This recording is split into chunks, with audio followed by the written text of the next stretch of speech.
You wake up sick today, and medicine is usually only minutes away. A fever, headache, or cold sends you straight toward your medicine cabinet. Or you simply visit a nearby pharmacy and buy something for relief. But ancient humans had pharmacies, antibiotics, doctors, and hospitals. So what happened when they developed infections, injuries, fevers? Surprisingly, archaeological evidence shows they had already discovered ways to survive. For ancient humans, even a minor injury could become extremely dangerous. Without antibiotics, infections could spread and become life-threatening surprisingly quickly. A hunting accident could leave someone with a serious wound or a broken bone. Yet some ancient skeletons tell us these people actually survived severe injuries. This is where archaeology becomes incredibly important to understanding ancient medicine. Scientists can examine ancient bones for signs of healing and recovery. A healed fracture means the person survived long enough for bone to repair. That survival required time, food, protection, care, and probably help from others. Some archaeological discoveries are even more surprising than healed broken bones. One of the strangest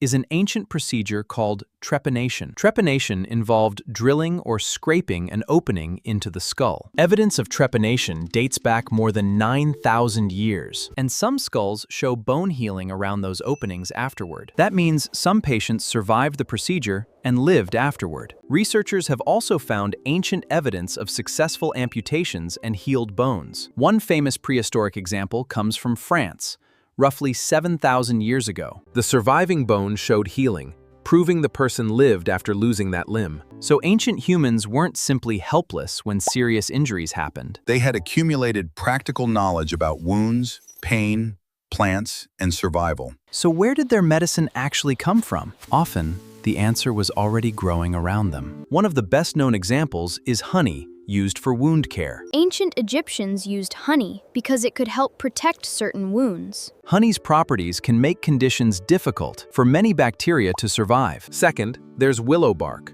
traditionally used for pain and fever relief. Willow contains salicin, which helped inspire the chemistry behind aspirin. Third, yarrow was traditionally associated with treating cuts and wounds. Fourth, garlic was valued by ancient cultures for various medicinal purposes. Modern research has also identified antimicrobial compounds inside garlic. Turmeric was another traditional remedy used for centuries in South Asia. Its bright roots were dried, ground, and prepared in different traditional ways. These remedies weren't all equally effective, and ancient explanations weren't always scientifically correct. But some observations were surprisingly accurate, especially when repeated across generations. The real question is, how did they discover any of this? The answer was observation, repetition, memory, and practical experience. People noticed which plants seemed helpful and which ones caused problems. They learned how boiling, drying, crushing, or chewing changed preparation. Useful knowledge could then be remembered and taught to younger people. Over generations, practical observations became part of a community's medical tradition. Sometimes, animals may also have given humans clues about useful plants.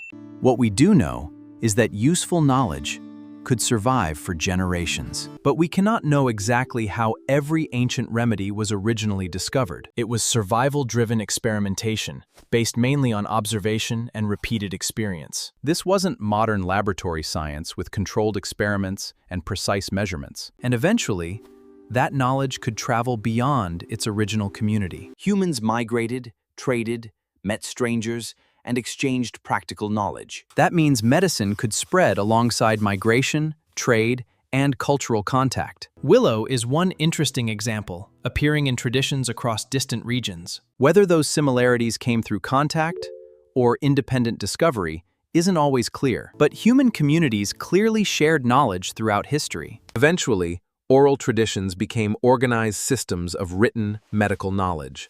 Thousands of years later, physicians began recording treatments more systematically. One major development came much later during the Islamic Golden Age. Physicians there preserved, expanded, and organized medical knowledge from many earlier traditions. Al-Zahrawi became especially influential for developing and documenting surgical techniques. His writings helped preserve surgical knowledge for physicians who came afterward. Scholars traveled, studied, translated, and carried medical knowledge between regions. This shows medicine was never created by one civilization alone. It was built gradually through observation, experimentation, mistakes, and knowledge sharing. But medicine wasn't the only reason ancient humans survived. Their immune systems also provided natural defenses against countless infections. Over generations, biological traits could also be passed from parents to children. This helped populations gradually adapt to changing environments and disease pressures. But survival still came with enormous risks,